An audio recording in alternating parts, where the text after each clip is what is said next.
हाँ जी नमस्कार, आप सबों का बहुत बहुत स्वागत है आपके अपने वैभव क्लासेस के इस YouTube परिवार पर। आज की इस क्लास में हम लोग देखने वाले हैं कि अलग अलग रूल्स के बारे में जो आपके जैव विकास के संबंध में कुछ महत्वपूर्ण नियम होते हैं। यहाँ पर हम लोग जानेंगे कि किस तरह से कोई भी जीवधारी अपने पर्यावरण के हिसाब से ढलता बदलता है और अपने आप को सस्टेन करता है यानी जीवित रखता है। कोई भी जीवधारी, चाहे हम ही लोग क्यों ना हो, मछलियां हो या अन्य सारे ठंडे प्रदेशों में, गर्म प्रदेशों में रहने वाले जीवधारी, कहीं ना कहीं अपने पर्यावरण के साथ ढलते बदलते हैं और वो जीवित रह पाते हैं। तो यहाँ पर क्या होता है, कोई भी जीवधारी जब अपने परिवेश के हिसाब से अपने शरीर के बाह्य और आंतरिक संरचना में बदलाव लाता है तो उसको हम लोग क्या कहते हैं, एडाप्टेशंस कहते हैं। और इन्हीं एडाप्टेशंस के गुण के कारण वह अपने परिवेश में रह पाते हैं, ढल पाते हैं। तो हम लोग यहाँ पर सीधे सीधे कह सकते हैं किसी भी जीवधारी का एक ऐसा गुण जो उसे अपने पर्यावरण में रहने के लिए अनुकूलित करता है और साथ ही साथ प्रजनन कार्य में मदद करता है, तो इसे हम लोग क्या कहते हैं, एडाप्टेशंस यानी अनुकूलन कहते हैं। और किसी भी जंतुओं में अनुकूलन का पाया जाना उसका एक विशेष गुण होता है।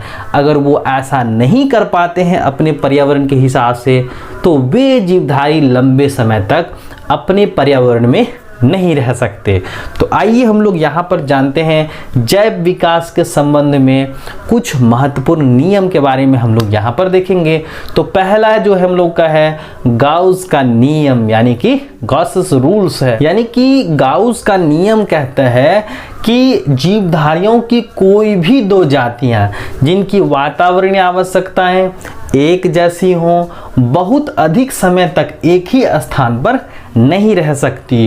क्यों भाई? क्योंकि उन जातियों के जीवों की समान वातावरणीय एवं समान भोजन आवश्यकताओं के कारण प्रतियोगिता प्रारंभ हो जाती है। यानी कि दो जीवधारी आपस में कंपटीशंस करने लगते हैं, compete करने लगते हैं और उन्हें एक नए वास स्थान पर प्रवेशन करना होता है। तो गाउस के नियम को हम लोग अगर आसानी से समझें तो यहाँ पर कहता है कि अगर किसी भी एक क्षेत्र में कोई दो जीवधारी रह रहे हैं लेकिन उन दोनों जीवधारी की आवश्यकताएं तथा वातावरणीय जो आवश्यकताएं होती हैं, उनकी ज़रूरत की चीज़ें होती हैं, अगर समान होती हैं तो उस क्षेत्र में दोनों जीवधारी नहीं रह सकते लंबे समय तक। अगर वो रहते हैं तो कहीं ना कहीं वो एक दूसरे से साथ कंपटीशन करते हैं, यानी कि वो क्या करते हैं, एक दूसरे से संघर्ष करते हैं, लड़ाई करते हैं और उसमें से एक जीवधारी जो कमज़ोर होता है, वीक होता है, वहाँ उस क्षेत्र से उसको जाना होता है, पलायन करना होता है। अगर वो नहीं करेंगे तो मारे जाएंगे। तो जो गाउसेस रूल्स कहते हैं, गाउस का नियम कहता है कि जीवधारियों की कोई भी दो जातियां जिनकी वातावरणीय आवश्यकताएं एक जैसी हों, बहुत अधिक समय तक एक ही स्थान पर नहीं रह सकती, क्योंकि उन जातियों के जीवों की समान वातावरणीय एवं समान भोजन आवश्यकताओं के कारण प्रतियोगिता प्रारंभ हो जाती हैं, कंपटीशंस होने लगते हैं और उन्हें एक नए स्थान पर जाना होता है। अगर नहीं जाएंगे तो क्या होंगे, एक कमजोर जीवधारी मारे जाएंगे। नेक्स्ट हम लोग देखें कोप का नियम। कोप का नियम क्या कहता है कि जंतुओं के विकास के अंतर्गत उनके शरीर तथा अंगों में अधिकाधिक बड़े होने की प्रवृत्ति पाई जाती है। यानी कोप का नियम जो है कहता है कि जब जंतु में विकास की प्रक्रियाएं होती हैं तो उनके शरीर और अंग में क्या होते हैं, अधिक से अधिक बड़े होने की टेंडेंसी पाई जाती है। यानी जब विकास होता है ना तो किसी भी जीवधारी के शरीर में उनके शरीर और उनके अंग क्या होते हैं, बढ़ते हैं। ये क्या होती हैं, उनकी टेंडेंसी होती हैं।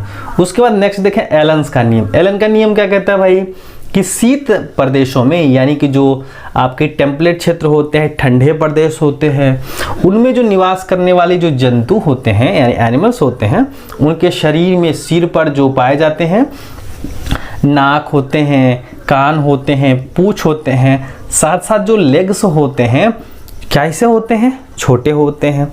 क्यों भाई छोटे होते हैं? क्योंकि उनसे ताप की क्या हो, कम से कम क्षति हो। तो जो यहाँ पर एलन्स का नियम कहता है कि अगर कोई भी जीवधारी ठंडे प्रदेशों में रहते हैं तो उनमें जो होते हैं उनके जो फोर लिम्स और हाइंड लिम्ब होते हैं, यानी उनके हाथ और पैर होते हैं, वो अपेक्षाकृत कैसे होते हैं, छोटे होते हैं। क्यों भाई? क्योंकि ताप की जो है कम से कम क्या हो, हानि हो। जैसे आपने देखा होगा कि हाथी का शरीर बहुत विशाल होता है, तो उनमें जो कान लगे होते हैं ना, बड़े बड़े सूप के आकार के होते हैं। क्यों भाई ऐसा होता है? क्योंकि शरीर के तापमान को नियंत्रित करने के लिए ऐसा होता है, क्योंकि शरीर का आकार बहुत लंबे चौड़े बड़े हैं। तो एलन का नियम क्या कहता है कि जो जीवधारी शीत प्रदेशों में निवास करते हैं जंतुओं में, उनके शरीर पर जो होते हैं नाक होते हैं, कान होते हैं, पूंछ होते हैं, पैर जो होते हैं, और उनमें जो क्या होते हैं ये अपेक्षाकृत छोटे होते हैं। क्यों भाई? क्योंकि जो है क्या हो सके, ताप की कम से कम हानि हो। अगर हानि कम होगी तो वह क्या कर सकेंगे, शीत प्रदेशों में अपने शरीर के तापमान को बनाए रख सकेंगे। तो उसको हम लोग यहाँ पर जो है एलन्स रूल से जोड़ते हैं। दूसरा है डोलो का नियम। डोलो का नियम क्या कहता है भाई कि जैव विकास कभी भी उल्टी दिशा में नहीं होता है। तो याद रखना है डोलो का नियम, ये आपके लिए इंपॉर्टेंट हो सकते हैं कि डोलो का नियम कहता है जैव विकास कभी भी रिवर्सिबल नहीं होता है। जैसे मान लिया जाए हम लोग जंगली परिवेश से हम लोग कहाँ आए, एक अपने अस्तित्व में, एक अपने घरों में, यानी कि हमारे जीने का स्टाइल बदल गया। जैसे हम लोग जंगलों में रहते थे, आर्बोरियल लाइफ व्यतीत करते थे, यानी जंगली थे हम लोग, पूंछ भी था, चार पैर पर चलते भी थे। लेकिन जैसे जैसे हम लोगों में विकास हुआ और हम लोग अभी वर्तमान मनुष्य जो हैं वो दो पैर पर चलते हैं और हमारे शरीर से बाल गायब हो गए, यानी कि उतने सारे नहीं हैं लेकिन फिर भी कुछ ना कुछ है हमारे पास। उसके बाद पूंछ गायब हो गया। लेकिन यहाँ पर क्या कहता है कि अगर हम लोग फिर से जंगल चले जाएं और वहाँ पर रहें तो क्या हम लोगों में पूंछ, बाल और उतने बड़े बड़े नाखून क्या आ जाएंगे?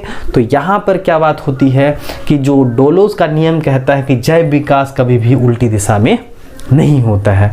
चलिए नेक्स्ट देखते हैं अब वर्गमान का क्या नियम होता है। शीत प्रदेशों के नियत तापी जंतु यानी कि वार्म ब्लडेड एनिमल्स का शरीर अधिकाधिक बड़ा होता जाता है। तो ध्यान रखना है आपको, वर्गमान का नियम कहता है कि जो ठंडे प्रदेशों में जीव रहते हैं, यानी कि नियत तापी जीव, यानी एक ऐसा जीवधारी जिनके शरीर में जो रक्त होते हैं वह परिस्थिति के हिसाब से नहीं बदलते। जैसे ठंडी आया तो ब्लड कैसा हो गया, ठंडा, गर्मी आया तो गर्मी, तो ऐसा नहीं है। यहाँ पर क्या है, जैसे हम लोग हैं वार्म ब्लडेड एनिमल्स होते हैं, ठंडी में भी खून गर्म, गर्मी में भी खून गर्म। तो ऐसा क्या है, यहाँ पर वर्गमान का नियम कहता है कि ठंडे प्रदेशों के नियत तापी जंतु यानी वार्म ब्लडेड एनिमल्स का शरीर अधिकाधिक बड़ा होता जाता है। जैसे याक का है ना, वहाँ पर जो शरीर क्या होते हैं, बड़े होते जाते हैं। नेक्स्ट देखिए ग्लोगर का नियम कहता है। ग्लोगर का नियम कहता है कि गर्म तथा नम क्षेत्रों में रहने वाले वार्म ब्लडेड जंतुओं की त्वचा में मेलानिन रंजक पाया जाता है।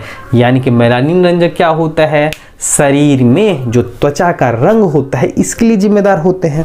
जैसे अगर किसी के शरीर की त्वचा में मेलानिन ज़्यादा होता है तो वो काले दिखते हैं और कम होगा तो भाई गोरे दिखेंगे। तो क्या कहता है यहाँ पर ग्लोगर का नियम कहता है कि गर्म तथा नम क्षेत्रों में रहने वाले जो वार्म ब्लडेड जंतु होते हैं इनकी त्वचा में मेलानिन रंजक होता है।